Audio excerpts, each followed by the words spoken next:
जय हिंद दोस्तों, मैं हूं राकेश फौजी।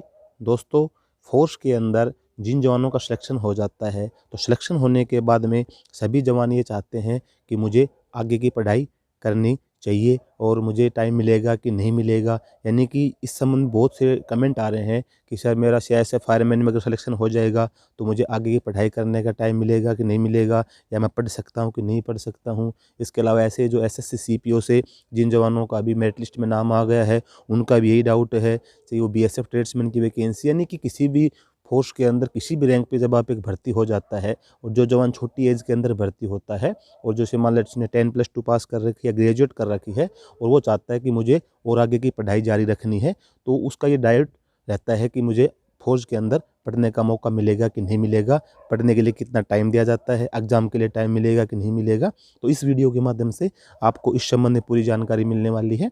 अगर आप चैनल पे पहली बार आए हैं, चैनल को सब्सक्राइब जरूर कर लें, वीडियो को लाइक नहीं किया लाइक कर लें। अगर आप हमारे टेलीग्राम ग्रुप से जुड़ना चाहते हैं तो डिस्क्रिप्शन में लिंक मिल जाएगा, वहाँ जाके आप टेलीग्राम ग्रुप से जुड़ सकते हैं और मुझे इंस्टाग्राम पे फॉलो करने के लिए भी लिंक मिल जाएगा। और अगर आपका कोई डाउट हो तो आप मुझे इंस्टा पे मैसेज भी कर सकते हैं।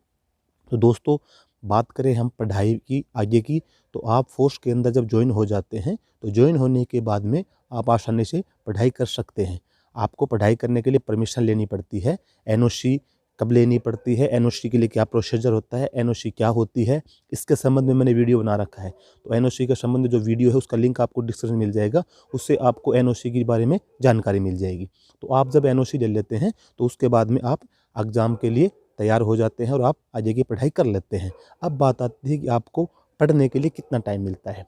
तो मैं आपका ये डाउट क्लियर कर दूं कि जब आप भर्ती होते हैं और जब आपकी ट्रेनिंग शुरू होती है तो ट्रेनिंग के दौरान आपको पढ़ने का टाइम बहुत ही कम मिलता है। यानी कि अगर आप मेहनत ज़्यादा करते हैं तो आपको जो रेस्ट टाइम मिलता है, क्योंकि जो ट्रेनिंग होती है किसी भी फोर्स की, तो फोर्स की ट्रेनिंग के अंदर रेस्ट टाइम का बहुत ही कम मिलता है। और अगर आपका एक जुनून है कि मुझे पढ़ना ही है तो आपको जो रेस्ट टाइम मिलता है उसके अंदर अगर आप पढ़ना चाहते हैं तो अलग बात है, नहीं तो आपको टाइम बहुत ही कम मिलता है ट्रेनिंग के दौरान। ट्रेनिंग के बाद में अब डिपेंड करता है कि आप फोर्स के अंदर किस रैंक पे भर्ती हो रहे हैं, ट्रेड से भर्ती हो रहे हैं, जीडी से भर्ती हो रहे हैं, उस पे डिपेंड करता है। अब मान लो एसएससी सीपीओ से जो जवान भर्ती होते हैं सब इंस्पेक्टर से, तो उनके पास टाइम की कोई कमी नहीं रहती। अगर फर्स्ट में अगर उनकी ऑपरेशनल ड्यूटीज लगती है तो ऑपरेशनल ड्यूटी के करने के बाद में जब कैंप के अंदर इनके साथ इनसे ना तो कोई कैंप सिक्योरिटी ड्यूटी ली जाती है, ना ही किसी प्रकार की इनको वर्किंग करनी पड़ती है, क्योंकि सब इंस्पेक्टर कमांडर की ड्यूटी होती है।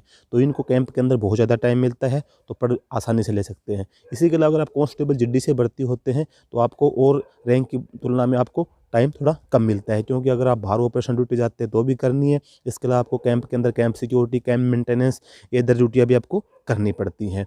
इसी के अलावा अगर आप मिनिस्ट्री स्टाफ जैसे स्टेनो, एचसीएम वगैरह से भर्ती होते हैं तो आपको बहुत ज़्यादा टाइम मिलता है, क्योंकि आपको ना तो किसी प्रकार की नाइट ड्यूटीज़ रहती है, ना ही आपको और किसी प्रकार की ड्यूटी आपकी ऑफिशियल ड्यूटी रहती है, और आप उसके अंदर खूब रेस्ट मिलता है। तो आप ट्रेनिंग के बाद में आसानी से आप अपनी पढ़ाई कर सकते हैं।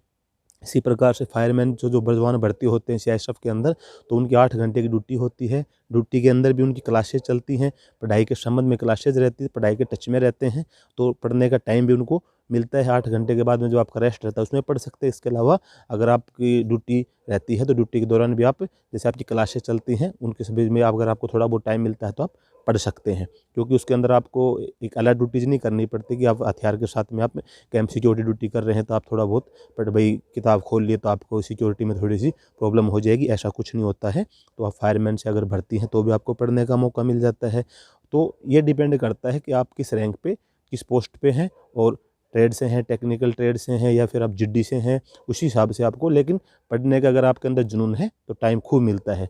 वो आप पे डिपेंड करता है कि आपको रेस्ट मिला, उसमें आप सोने का नींद पूरे दिन में आप 12 घंटे सो रहे हैं या फ़ोन में लगे रहते हैं, वो डिपेंड आप पे करेगा। अगर आपका पढ़ने का जुनून है तो टाइम खूब मिलता है। एनओसी लेने के बाद में आप अपने आगे की पढ़ाई कर सकते हैं, और पढ़ाई करने के बाद में आप अपने आराम से अदर जॉब करना चाहते हैं, हाई रैंक पे जाना चाहते हैं, तो आपके पास ऑप्शंस रहते हैं। एलडीसी एग्ज़ाम के थ्रू भी जा सकते हैं, इसके अलावा सिविल से भी एग्ज़ाम दे के जा सकते हैं। तो दोस्तों, यही थी एक छोटी सी जानकारी। अगर जानकारी आपको अच्छी लगी हो, वीडियो को लाइक और शेयर करना ना भूलें। जय